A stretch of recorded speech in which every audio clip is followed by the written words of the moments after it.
दिसंबर की रात 11:47 पर एक फोन कॉल आती है। शख्स कहता है, मैं पहुंच रहा हूं, बस 10 मिनट। आवाज शांत है, बैकग्राउंड में हल्की ट्रैफिक की आवाज। कॉल ठीक 11:48 पर खत्म होती है। 12:05 पर जिसे वो कॉल की थी, वो उसे फिर से कॉल करती है। Phone switch off. उसके बाद से वो शख्स कभी नहीं मिलता।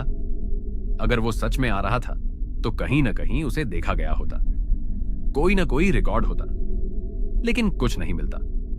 और अगर वो नहीं आना चाहता था तो उसने कॉल ही क्यों की? ये केस उस एरिया से जुड़ा है जहां से उसने कॉल की थी और जहां उसे पहुंचना था। दूरी लगभग 6 किलोमीटर। उस राउट पर 3 मुख्य रोड्स थीं, सबसे छोटी, सबसे व्यस्त और सबसे खाली। इन्वेस्टिगेटर्स ने पहले यही माना कि शख्स एक्सीडेंट का शिकार हुआ होगा। न्यू ईयर की रात, रोड्स पर भीड़, व्हीकल्स की रफ्तार, ये असम्पशन सबसे लॉजिकल लगता था। लेकिन उस रात तीनों रूट्स पर किसी भी एक्सीडेंट की कोई रिपोर्ट नहीं आई, न पुलिस को, न हॉस्पिटल को। इतना ही नहीं, जिस 10 से 15 मिनट की विंडो में वो पहुंचना चाहता था, उस दौरान उस एरिया के किसी भी हॉस्पिटल में कोई अननोन पेशेंट एडमिट नहीं हुआ। इमरजेंसी रिकॉर्ड्स चेक किए गए, डेटा क्लियर है। अब एक और चीज सामने आती है। उस शख्स का फोन 11:52 तक नेटवर्क पर था। लास्ट आवर लोकेशन मिला।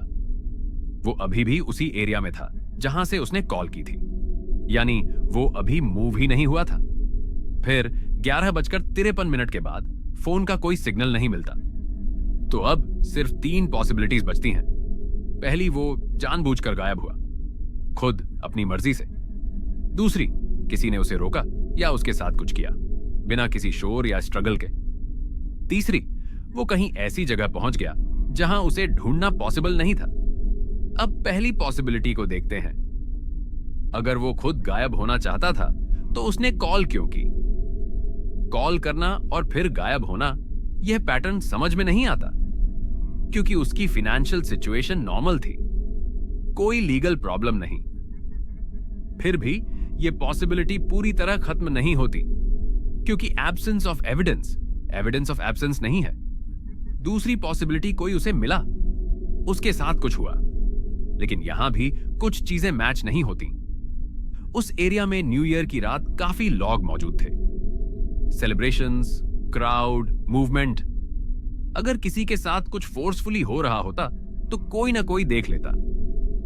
किसी ने कुछ नहीं देखा। इससे भी बड़ी बात, उसकी व्हीकल का कोई पता नहीं चलता।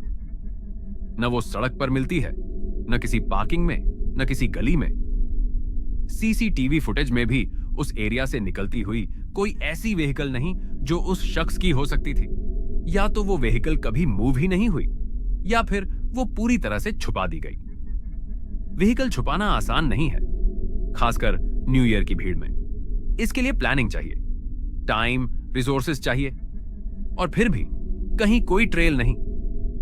तीसरी पॉसिबिलिटी, वो कहीं ऐसी जगह चला गया जहां ट्रैकिंग पॉसिबल नहीं है। अंडरग्राउंड पार्किंग, कोई आइसोलेटेड बिल्डिंग, या कोई ऐसी जगह जो पब्लिक व्यू से बाहर हो। लेकिन उसके लिए भी उसे वहां जाना पड़ता।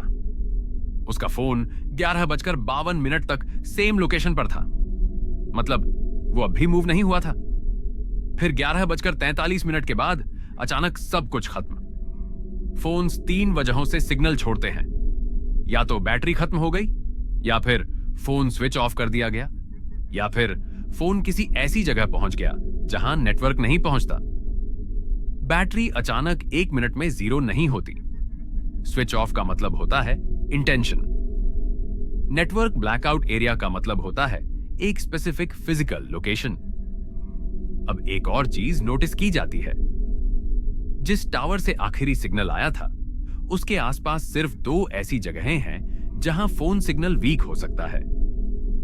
एक पुराना कंस्ट्रक्शन साइट जो बंद पड़ा था, और एक अंडरग्राउंड वाटर ड्रेनेज सिस्टम जिसका एक्सेस रिस्ट्रिक्टेड था।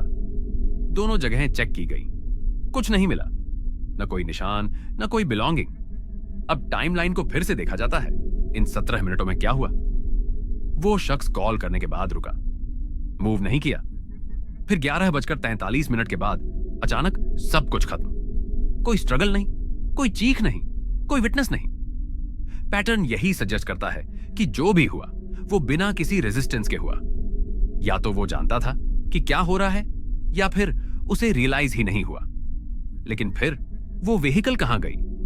उसका फोन आखिरी बार नेटवर्क पर कब और कहां था, ये तो पता है, लेकिन उसके बाद क्या हुआ, इसका कोई आंसर नहीं। इन्वेस्टिगेटर्स ने हर पॉसिबिलिटी को ट्रेस किया, हर रूट को चेक किया, हर विटनेस को इंटरव्यू किया। कुछ नहीं मिला। बस एक 17 मिनट की विंडो और उसके बाद पूरी तरह साइलेंस।